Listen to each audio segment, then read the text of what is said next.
हिरव्या मुगाचा नाश्ता छान असा पौष्टिक बनवणार आहोत। त्यासाठी मी 1 वाटी हिरवे मूग भिजत घातले होते। 6 तासासाठी छान असे भिजलेले आहे। आता आपण मिक्सरच्या भांड्यात टाकून घेऊया। त्यामध्ये आपण 4 ते 5 लसणाच्या कळ्या म्हणजे टेस्टसाठी टाकूया। छान अशी चव येते नाश्त्याला। 5-6 कढीपत्त्याची पानं, अर्धा चमच जिरं घातले व याला छान असं मिक्सरला फिरवून घेतले। छान असं फिरवून घेतलेलं आहे। आता आपण याला एका भांड्यात काढून घेऊया। मिश्रण वगैरे काढून घेत आहे। आता आपण त्यामध्ये 1 वाटी रवा घालूया। बारीक रवा वापरलेला आहे। तुमच्याजवळ बारीक रवा नसेल तर तुम्ही मिक्सरला एकदा फिरवून घ्या। आता हे सर्व जिन्नस असे मस्त असे मिक्स करून घेऊया। छान अशा मुगाच्या इडल्या बनवणार आहोत। एकदम पौष्टिक सुद्धा आहे। मिक्सरच्या भांड्यामध्ये थोडं पाणी घालूया। मस्त असं 5 ते 10 मिनिटांसाठी भिजण्यासाठी ठेवणार आहोत।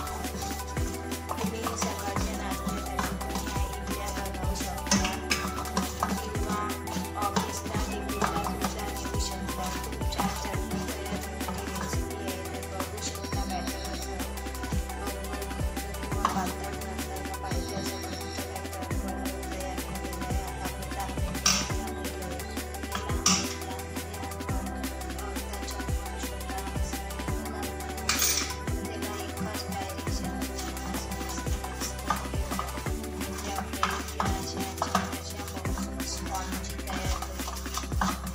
तर बघू शकता आता याला जास्त वेळ आपण असं फिरवत बसायचं नाही। लवकरात लवकर वाटीला छान असं तेल लावून घेतलेलं आहे। हा नाश्ता आपण वाटीत तयार करणार आहोत। तुमच्यापाशी इडली पात्र असेल तर इडली पात्रात सुद्धा तयार करू शकता। अशा प्रकारे मी सर्व वाट्यांमध्ये मिश्रण भरून घेतले। मी आधीच पाणी गरम करायला ठेवलेलं होतं। तर आता आपण त्या वाट्या शिजण्यासाठी ठेवून देऊया। 15 मिनिट लागतात हा नाश्ता तयार होण्यासाठी। तर आजची रेसिपी आवडली असेल तर नक्की लाईक करा, शेअर करा आणि चॅनलला सबस्क्राईब करा आणि नक्की एकदा ट्राय करा। सर्वांना प्रचंड आवडेल। तर आता आपण याला 15 मिनिटानंतर बघूया।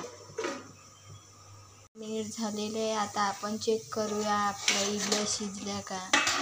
तर बघू शकता छान अशा टम्म मस्त फुगलेल्या आहेत। तर मी चमच्याच्या साहाय्याने तुम्हाला दाखवते। चम्मच असा आपला क्लीन निघालेला आहे म्हणजे आपल्या इडल्या परफेक्ट अशा शिजलेल्या आहे। आता आपण याला थंड करून घेऊया। छान अशी मस्त स्पॉन्जी आपली इडली तयार झालेली आहे। आता आपण प्लेटमध्ये सर्व करूया। अशा प्रकारे मी सर्व इडल्या मस्त अशा काढून घेतलेल्या आहे। त्यासोबत तुम्ही चटणीसुद्धा खाऊ शकता।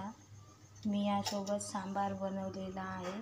तर आता तो सर्व करूया। मस्तपैकी गरमागरम सांबार आणि मुगाच्या इडल्या। आहा, काय छान बेत आहे। तर नक्की ही रेसिपी ट्राय करा। सर्वांना खूप आवडेल आणि रेसिपी आवडली असेल तर लाईक करा, शेअर करा आणि कमेंट करून नक्की सांगा कशी वाटली आजची रेसिपी।